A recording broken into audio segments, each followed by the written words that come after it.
Dr. Reilly, you have invited youth ministers to understand that they have a uniquely fruitful and generative role to play in the mental health care of their children that are in their groups because of their presence in a nurturing community and over a long time and their ability to observe and attend to the internal dynamics of the kids.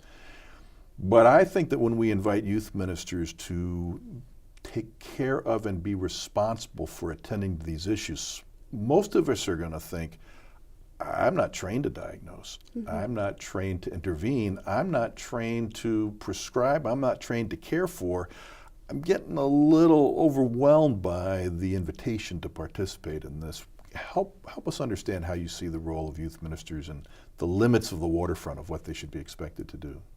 Absolutely, and I do acknowledge that it feels like a scary topic. It certainly is a very serious topic, but I think it's important to know that there are so many ways to be able to be supportive but not responsible for treatment.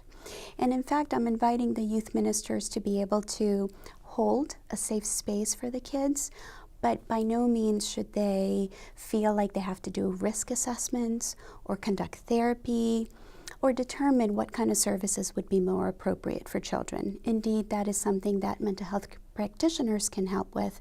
And so in essence, what we're asking the youth ministers to do are to be careful observants, to be able to understand and interpret behavior from a mental health perspective, but a mental health and wellness perspective too. So they're not just thinking about how do I look for illness and how do I diagnose it, but what can I do in my daily interactions to promote the emotional and the spiritual well-being of kids.